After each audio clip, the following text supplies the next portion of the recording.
तो ये हार को लेकर नेताओं की बयानबाजी हो रही है, ऐसा जो है अभी कश्यप जी कह रहे थे।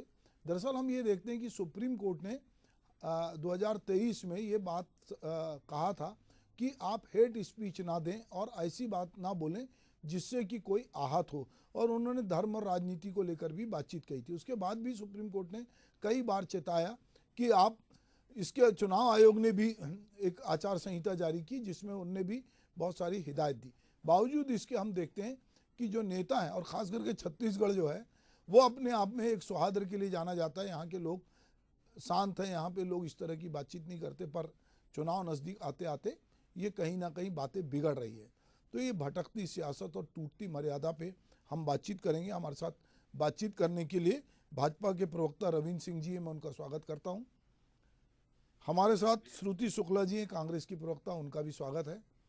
तो चलिए हम सबसे पहले रविंद्र भाई आप ही से बात करते कि ये जो कवासी लखमा का जो बयान है जिसको आपत्तिजनक मान के बाद में बीजेपी ने कांग्रेस को भी अलग अलग तरह से, चाहे उसके पहले कांग्रेस के लोगों को उन्होंने कार्टून में घेरा हो या फिर कोई उपमा किसी से दी हो पूछ की, तो ये बहुत सारी चीज़ें हो रही है। चरणदास महंत का जो राजनांदगांव में बयान हुआ था, जो बोला था उन्होंने, जिसके बारे में उन्होंने बाद में खेद भी व्यक्त किया कि मेरा कतई आशा ये नहीं था। उसके बाद डिफ़ाल्टर शब्द को लेके पकड़ लिया।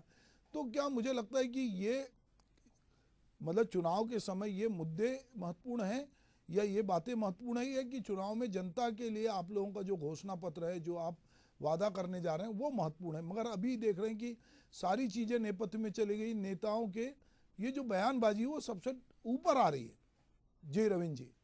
जी, ये पिछले 3-4 चुनाव से हमने लगातार देखा, जब भी चुनाव के समय जब आपने से हटता है या अविश्वास की भावना उस पर की है, हमेशा हेट स्पीच की बात होती है। 2-3 चुनाव लगातार आपके मुद्दे से खिलाफ होते हैं और ये इस तरह शब्द महत्वपूर्ण हो जाते हैं, जबकि वास्तव में जरूरी है, जनता से जुड़ा मुद्दा है।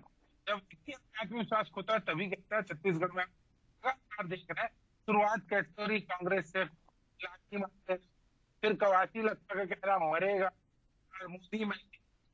इसके अलावा सरजू टेकाम की उपस्थिति में जब बैठे थे तब उन्होंने कहा था भाजपा के नेता को गला काट देना, क्या जिम्मेदारी?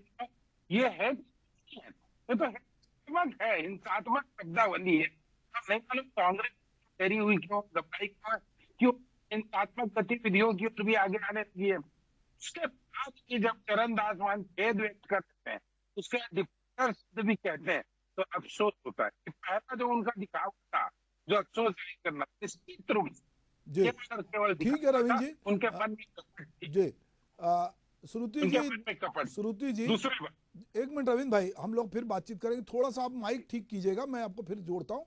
श्रुति जी, मैं एक बात कह रहा हूँ कि डॉक्टर चरणदास महंत बहुत पढ़े लिखे व्यक्ति हैं, कबीर पंथ से आते हैं, वो छत्तीसगढ़ी बोली भाषा भी जानते हैं, पर वो ऐसी बात कहते हैं बाद में उनको खेद व्यक्त करना पड़ता है, वो बात अर्थ का अनर्थ हो जाता है। फिर वो पत्रकारों से बातचीत करते करते फिर एक शब्द बोलते हैं जिसको बीजेपी पकड़ लेती है। हम ये देख रहे हैं कि पिछले अगर 2014 के चुनाव से अब तक बीजेपी में ये कम से कम ये हुनर है या उनके लोग इतने होशियार हैं कि आप कुछ भी बोलेंगे तो वो उसके अर्थ को आगे तक ले जाते हैं, और आपको हर बार इसका नुकसान उठाना पड़ता है कि आपके नेताओं के जो वचन हैं वो राष्ट्रीय स्तर से लेके छत्तीसगढ़ तक जो जिस तरह की बोल वचन हो रहा है, और फिर उसके बाद रिएक्शन आ रहा है बीजेपी का, तो इस पूरे चीजों को आप किस तरह से देखते हैं? जी, सबसे पहले तो आप सभी को मेरा जय जोहार। और सुभाष जी, मैं आपको बताना चाहूंगी कि महंत जी बहुत सरल स्वभाव के नेता के नाम से जाने जाते हैं, बहुत सुलझे हुए और बहुत ही कहना चाहिए कि शांत प्रभाव के जनप्रतिनिधि हैं। वो बहुत ही शांत व्यवहार के जनप्रतिनिधि हैं। तो मैं बताना चाहूंगी कि महंत जी ने पहले जो लाठी मारने वाला जो बयान दिया था, तो वो तो छत्तीसगढ़ी हाने के रूप में उन्होंने उसका प्रयोग किया था, जिसका भारतीय जनता पार्टी ने अर्थ का अनर्थ निकाला। इसके बाद फिर उन्होंने जो भी बयान ऐसा कुछ भी दिया है, तो उन्होंने अपने बयान पर मतलब सोशल मीडिया में भी, मीडिया में भी और सार्वजनिक तौर पर उन्होंने अपने बयान पर खेद व्यक्त किया है और माफी मांगी है। और इन्होंने बात की है भारतीय जनता पार्टी ने कवासी लखमा जी के बारे में। तो मैं आपको बताना चाहूंगी कि कवासी लखमा जी ने अपने गोंडी भाषा का प्रयोग करते हुए सिर्फ इतना कहा है कि जीतेगा तो कवासी लखमा ही और नरेंद्र मोदी को राम राम।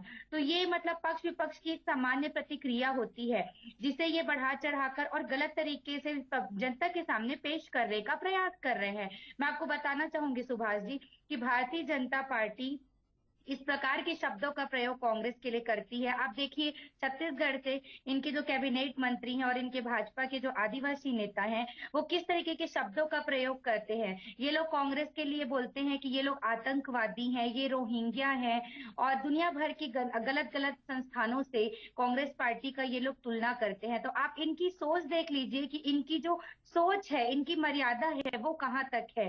अनेक प्रकार के विवादित बयान ये कांग्रेस पार्टी को लेकर देते आए हैं। ये केदार कश्यप जी ने तो इतना भी कह डाला कि इन्होंने कांग्रेस पार्टी की तुलना पाकिस्तान से कर दी। अब बताइए, इस प्रकार से धर्म और राजनीतिक मुद्दों पर गलत टिप्पणी करना और इस तरीके की अमर्यादित बातें करना, ये भारतीय जनता पार्टी के तथाकथित संस्कार है। और अगर कांग्रेस में किसी नेता ने ऐसा कह भी दिया तो उन्होंने अपनी बातों पर खेद व्यक्त किया था। जिस तरीके की गिरी हुई बातें इनके नेता करते हैं, कभी ये कांग्रेस की तुलना कुत्ते की पूंछ से करते हैं, कभी ये कांग्रेसियों को आतंकवादी पाकिस्तानी कहते हैं। तो इस तरीके की जो मतलब घटिया तरीके के शब्दों का प्रयोग करना, ये हमारे संस्कार में नहीं है। हाँ, लेकिन ये भारतीय जनता पार्टी के संस्कार को जरूर दर्शाता है। अच्छा, तो रवीन जी, श्रुति जी जो बोल रही हैं, रवीन जी श्रुति जी ने कहा कि भाई ये अपने पक्ष को कह रही कि हमारे अगर चरणदास महंत ने गलती की तो उन्होंने खेद व्यक्त किया, क्षमा मांगा, पर आपके लोग क्षमा नहीं मांग के उल्टे जो है कांग्रेस को कभी कुत्ते की पूंछ कह रहे हैं, कभी आतंकवादी कह रहे हैं, कभी उनके घोषणा पत्र को मुस्लिम लीग का घोषणा पत्र बता रहे हैं। तो ये बहुत सारी बातें दोनों पक्ष से कही जा रही हैं, पर उनको वो कह रही कि भाई ठीक है, हमारे यहाँ गलती हुई है तो हमने उस पर खेद व्यक्त किया है। पर ये बात का बतंगड़ कर रहे हैं, और जिस कवासी लखमा के बयान को लेकर बवाल अभी मचा है, तो ये कह रही कि भाई वो गोंडी भाषा में अपनी बात कर रहे थे, उन्होंने ऐसी कोई बात नहीं की जिसको लेकर इतनी बात बढ़ाई जा रही है। अब कांग्रेस की प्रवक्ता है और टीवी डिबेट में बैठी हैं, तो निश्चित रूप से गलत भी है तो उसको सही ठहराने का प्रयास करिए। अब उनका राजनीतिक धर्म हो सकता है, व्यक्ति एक बार गलती करता है तो समझ में आता है गलती कर रहा है, और बार बार गलती करता है तो हमको समझ में आता है कि वो जानबूझ के गलती कर रहा है, दुर्भावना से कर रहा है। एक बार कह दिया चरणदास महंत जी ने और खेद व्यक्त कर दिया तो चलो समझ में आ गया कि ठीक है, लेकिन उसके बाद फिर कहना डिफाल्टर है, तो ये उनकी भावना दिखाती है, उनका प्रधानमंत्री के प्रति दुर्भावना को दिखाता है और उनके संस्कार को दिखाता है। खेद व्यक्त कर देना उसका और वही गलती करना, कि क्या दिखाता है श्रुति जी, जरा बताइएगा। और दूसरी बात, कवासी लखमा कि क्या कहते हैं, कवासी लखमा और मरेगा नरेंद्र मोदी। दूसरी बात, मैं इसी का और कई रूपों में आपको बताता हूँ कैसे कांग्रेस हिंसात्मक होते जा रही है ना। एक, चरणदास महंत जी ने कहा लाठी मारेंगे, लाठी मारना चाहिए, ठीक, ये इन्होंने कहा मरेगा मोदी। तीसरा, इंद्र शाह मंडाली की उपस्थिति में सरजू के काम ने चौकी में मानपुर में कहा कि भारतीय जनता पार्टी के कार्यकर्ता है तो मार देना।